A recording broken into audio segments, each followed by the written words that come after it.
Diferente da primeira temporada de Fallout, onde todo o plot convergiu na cena final, aqui nessa segunda temporada, esse final serviu mais para abrir caminhos para serem desenvolvidos na terceira temporada. E isso não é uma coisa ruim não, tá? O elenco principal, ele teve muito destaque, o plot girou ao redor dele, só que a série também deu espaço para outros personagens menos trabalhados na temporada anterior brilharem. E aqui nesse vídeo nós vamos comentar o final explicado dessa temporada.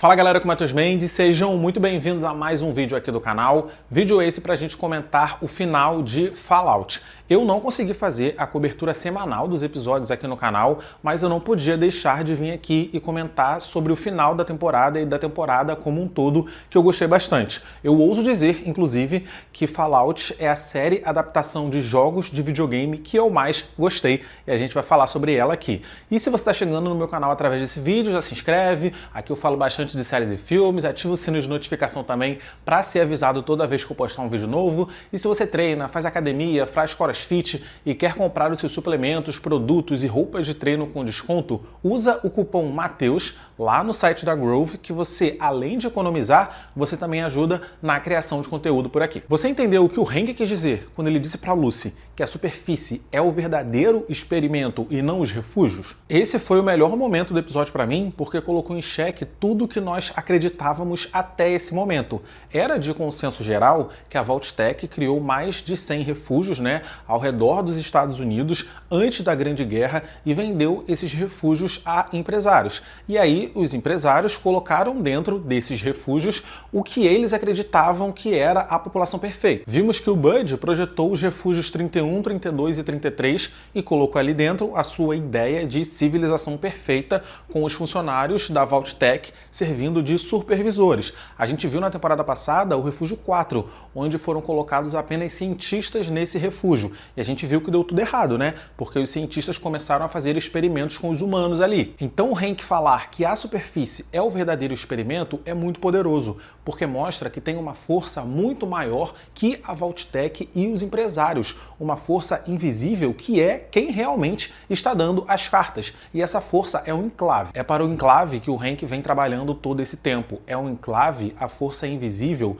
que nem a tecnologia mais avançada e nem os cálculos matemáticos mais modernos do Robert House conseguiram identificar. O Enclave utilizou os funcionários da Vault-Tec como marionetes. Inclusive, a própria esposa do Cooper foi uma dessas marionetes. Mas que raios é Enclave, Matheus? Então, o Enclave é essa sociedade super secreta que é formada pelo que restou dos indivíduos mais graduados do governo americano e dos empresários. Eles existem desde antes da Grande Guerra e esse episódio final mostrou pra gente que mesmo agora, 200 anos depois das bombas explodirem, ainda são eles quem estão dando as cartas. A fala do Hank para Lucy mostra que a superfície, ou seja, a própria guerra nuclear, foi um grande experimento. O Enclave destruiu o mundo para ver o que ia acontecer. Durante toda essa segunda temporada, o Hank ficou trabalhando naquele dispositivo de controle mental que apaga todas as memórias da pessoa e transforma essa pessoa em uma pessoa boa aos olhos dele. E ao longo da temporada, a gente descobriu que o Hank não estava trabalhando para a Vault-Tec.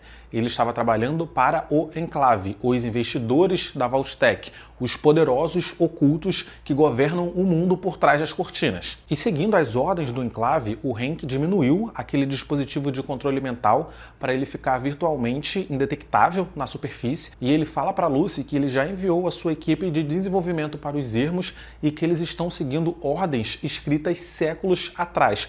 A Lucy até pergunta para ele que ordens são essas, só que ele não responde, Ele ativa lá aquele dispositivo e ele apaga a própria memória antes que ele pudesse revelar para Lucy mais alguma coisa. Ou seja, tem várias pessoas por aí na superfície fazendo alguma missão, desempenhando alguma tarefa para o Enclave. E com certeza essas pessoas serão um ponto de virada na terceira temporada. É importante ressaltar que antes do Hank apagar a própria memória, ele fala para Lucy que a ama. Ou seja, mesmo que ele goste da filha, mesmo que ele se importe com a filha, o trabalho que ele desempenha para o Enclave é mais importante. Ou é isso, ou ele tem medo do que pode acontecer se ele não seguir estritamente as suas ordens. A gente viu que a esposa do Cooper, por exemplo, ela seguia as ordens por medo, Aliás, o presidente dos Estados Unidos, antes da Grande Guerra, o cara lá que o Cooper entregou o diodo de fusão a frio, ele também é um integrante do enclave. O Cooper entregou aquele negócio nas mãos do inimigo e por isso que ele foi preso no final do episódio.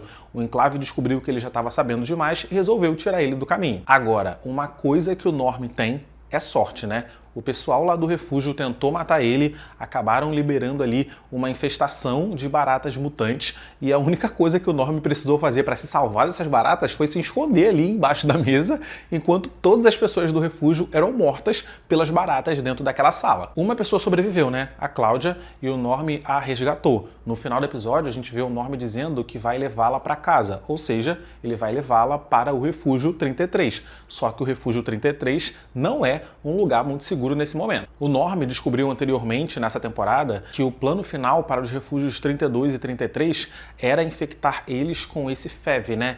Esse vírus da evolução forçada. Aliás, foi assim que o Ronnie descobriu que ele era um impostor. O Ronnie, assistente pessoal do Bud, ele fala ali pro Norm, joga verde, falando que sabe que o objetivo pro refúgio 32 e 33 é o FEV, só que ele fala que FEV é outra coisa e o Norm não entende nada e ele acaba sendo descoberto. No episódio 5 aqui dessa segunda temporada, o Norm vê ali no computador que o FEV significa, na real, vírus da evolução forçada e que o plano é infectar os habitantes dos refúgios 32 e 33 com ele. E é isso mesmo, tá?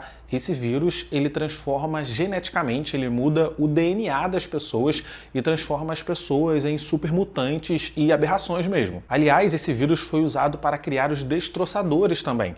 Tem vários exemplos nos jogos de Fallout do que aconteceu, do resultado da interação desse vírus com os seres humanos, né? Aberrações horrorosas. Inclusive, o Thaddeus, ele foi infectado com esse vírus lá na temporada passada. Aqui nessa temporada, a gente vê que ele acredita que está se transformando em um necrótico, só que ele não está. O braço dele caiu. Os braços dos necróticos não caem. O Cooper tá estranhando, mas o Cooper não quis falar para ele que não é um necrótico que ele está se transformando.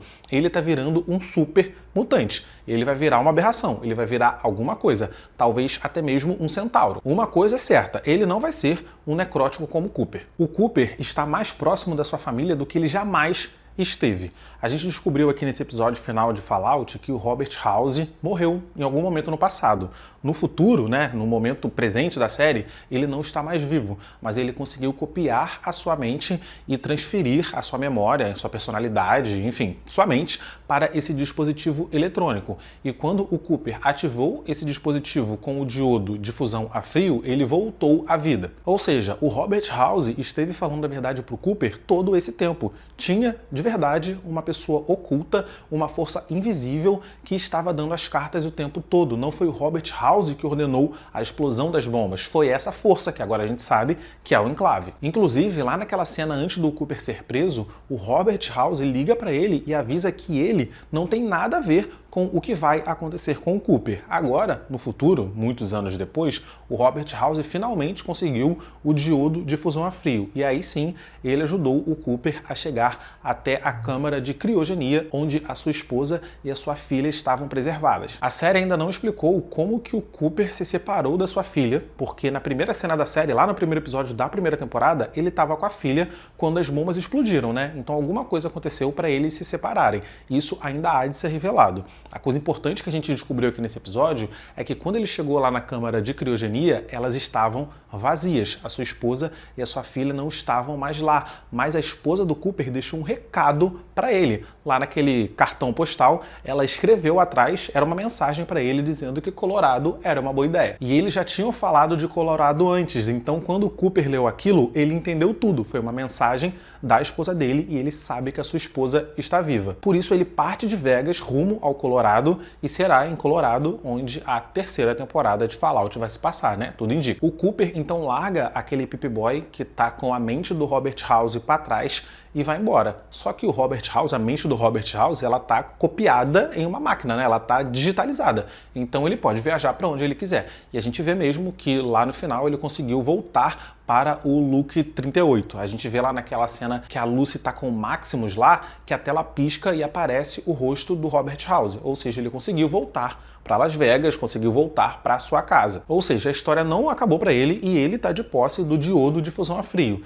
Então será que agora, né, com todos esses recursos, ele vai conseguir recriar um corpo, talvez um clone, um corpo androide ou então até um robô para colocar sua mente? Agora, o plot twist da supervisora Steph ser a esposa do Hank era algo que eu não estava esperando nem um pouco. A gente descobriu no episódio 7 que ela esteve mentindo a sua identidade esse tempo todo, né? Ela era uma canadense, ela entrou nos Estados Unidos de refugiada, inclusive ela entrou nos Estados Unidos seguindo o conselho da mãe de não enxergar os americanos como gente. Ela levou esse conselho para a vida. Nesse episódio final, a gente viu que ela deu um jeito de garantir um lugar no refúgio se casando com o Hank. E lá no passado, ambos tinham ali a mesma idade. No futuro, a gente vê que o Hank é muito mais velho do que ela. E isso acontece porque o Hank foi descongelado para ser supervisor do refúgio muitos anos atrás. Quando ela foi descongelada, ele já tinha envelhecido, ele já tinha inclusive a Lucy. E a gente viu que a Steph também se casou, a Steph também formou a sua própria família. Isso mostra, mais uma vez, que a missão que eles têm com o Enclave é mais forte do que qualquer laço familiar, porque a supervisora Steph também está trabalhando para o Enclave todo esse tempo. Esse episódio final provou isso. Depois dela ter sido desmascarada lá pelo refúgio inteiro, ela se trancou na sua sala e, utilizando o Pip-Boy do Hank, ela mandou uma mensagem para o Enclave dizendo para eles iniciarem a fase 2. E essa fase 2 a gente sabe que é infectar todos os habitantes dos refúgios 32 e 33 com o vírus da evolução forçada. Vírus esse que vai transformar essas pessoas em supermutantes, em aberrações da natureza. Mas como ela não enxerga os americanos como gente, ela não tem misericórdia de ninguém. O Norm está indo para lá com a Cláudia, só que esse refúgio ele não é mais seguro e o Norm sabe disso, ele sabe da missão para esses refúgios. Eu espero que o Norm consiga se salvar, mas eu acredito que o destino do restante da população desses dois refúgios não vai ser nada bom. Uma grande guerra entre a Legião de Kaiser e a Nova República da Califórnia vai acontecer na terceira temporada, né? A gente vê inclusive o exército de Kaiser marchando rumo a Vegas, lá naquela cena que a Lucy tá com o Maximus. E eles assistem tudo aquilo e a Lucy se culpa, né? Porque ela poderia impedir essa guerra de acontecer utilizando lá o dispositivo de controle mental. As duas facções da Legião ficaram a temporada toda brigando entre si para descobrir quem seria o próximo Kaiser. Enquanto eles estavam ali se atacando, tudo bem, mas agora que eles se uniram, eles vão dar dor de cabeça para as outras pessoas. E assim, eles são uma facção autoritária, né? Então, para mim, era esperado que o Kaiser, o César anterior, não fosse deixar sucessor. E aí, quando o personagem ali do Macaulay Culkin descobriu isso ali naquela anotação, ele deu um jeito de engolir aquele bilhete, ele matou a única testemunha que tinha e ele se intitulou o novo Kaiser. Ele fez todo aquele discurso, ele uniu as duas facções e agora eles partiram para conquistar Vegas. Só que a Nova República da Califórnia chegou lá em Vegas, né? E a Nova República da Califórnia e a Legião, eles têm uma rixa de longa data. E a Nova República da Califórnia está fortemente armada. Eles, inclusive, salvaram o Maximus lá dos destroçadores. E os Kaisers, a Legião de César, eles lutam como se eles fossem romanos, né? Eles lutam como o Império Romano, então eles não usam essas armas super tecnológicas. Então eu acho que esse Império Romano fajuto não vai ter muita chance, não. Agora eu dei muita risada quando ele falou lá naquele discurso que eles conquistariam a Terra Sagrada Vegas e eles criariam um palácio para o seu império. O Palácio de Kaiser. Eu achei um trocadilho muito inteligente, porque o hotel mais famoso de Las Vegas é o Caesars Palace, né? O Palácio de César, que deveria ser a pronúncia que eles deveriam estar pronunciando se eles estivessem pronunciando corretamente, como a Lucy bem falou para eles, que eles estavam falando tudo errado. Só que ao invés de pronunciar César, como é o correto, eles pronunciam Kaiser. Então, quando eles falaram isso ali na série, foi engraçado, sabe? Porque foi um trocadilho engraçado. Eu, pelo menos, dei risada. E você? E a cena pós-créditos de Fallout revelou a chegada do robô gigante dos jogos. O Liberty Prime é um robô com mais de 30 metros de altura, fortemente armado, inclusive com ogivas nucleares. Na cena pós-créditos, a gente vê o Quintus, o ancião ali daquele capítulo da Irmandade, receber a planta desse super robô do Liberty Prime Alpha, e ele fala que agora ele não é mais o Quintus, o Unificador, ele agora é Quintus, o Destruidor. E bem, o Liberty Prime tem, de fato, alta capacidade destrutiva. Nos jogos, esse Liberty Prime é uma armadura, é um robô lendário. Então, essa cena foi colocada aqui para fazer um aceno aos fãs dos jogos, ao mesmo tempo que promete para os fãs da série uma coisa inédita e lendária chegando. Enfim, se antes o Quinto estava querendo unificar os capítulos da Irmandade, agora tudo indica que ele vai fazer o próprio capítulo da Irmandade ser o único existente e vai querer destruir todos os outros, os seus irmãos de aço. E aí, se ele de fato ter sucesso em construir o Liberty Prime, e o Liberty Prime Alpha, como a gente bem viu ali na planta, eu não vejo como os outros capítulos da Irmandade de Aço vão conseguir ao menos se opor a ele. Se ele construir essa arma altamente destrutiva, com alto poder de fogo, com ogivas nucleares, ele vai vencer, ele não vai ter oposição, ele vai vencer facilmente. Ele vai ser simplesmente o indivíduo mais poderoso da superfície. Os destroçadores, ele vai conseguir matar como se fossem baratas.